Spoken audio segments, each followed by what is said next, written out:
If your loops are sunk down, remember to pull up on this waste yarn to make sure you're not stitching into the wrong loop. And we're going to do this exactly like we did the bind off on the other end. It's just a little bit trickier on this end because the stitches want to turn back and forth. So before you do each set of 3, make sure that the stitch is turned. Make sure I'm on the camera.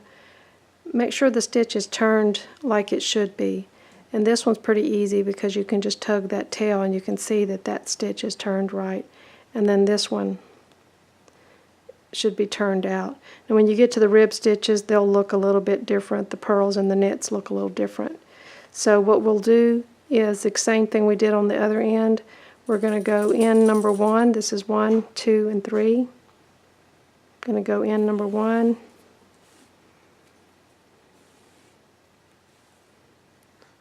Size that stitch. Skip number 2 and out through number 3. Normally I do all that in one step. So again, we don't have all that waste yarn that is helping us to keep this straight, but do the best you can. So we're going to have to search for number 1 here by pulling up on our waste yarn, and we're going to go in number 1, skip number 2, and turn that the right way, and back out number 3. Just really take your time on this end because it's so easy to grab the wrong stitch. And it's a little bit more difficult to size your stitches on this end. But if you'll go slowly and adjust as you go, then it'll look fine when you're done. I just wanted to show the difference of what these stitches look like, whether they're coming out of a purl row or a knit row. So I'm going to do a couple of more columns here.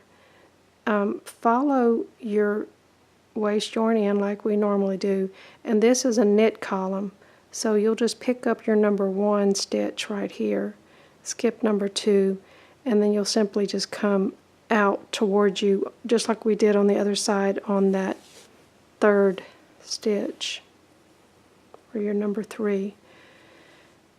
And then now our number 2 is coming out of a knit column. So it looks a little bit different when your stitch is on a purl column. So follow your working yarn or your holding yarn down into the stitch, and you'll kind of grab it right above there. It's wanting to twist in the other direction.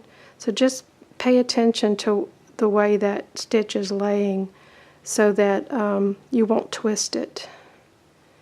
And like I said before, this side's a little bit more complicated than the other side. So I'm going out in number 3, and see it's on a purl column here. The number, this is number 1, 2, and 3. In number 1, skipping number 2, and see it's turned on the yarn. So I'm just going to look at it the way it needs to go. I'm going to pinch it with my thumb so I don't twist it, and then continue the stitch. So as I said before, just be more careful on this side. In the beginning I didn't like the way my stitches were looking here, so I ended up off camera unstitching them and starting over. So don't be afraid to do that after the first few stitches. If you don't like the way it looks, just do it over again. Coming down to the gap here, it looks pretty much like it did on the other end of the work.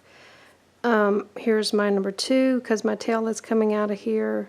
Follow this in, grab my number 1, skip number 2, and there's the number 3 because this is where my yellow yarn is coming out.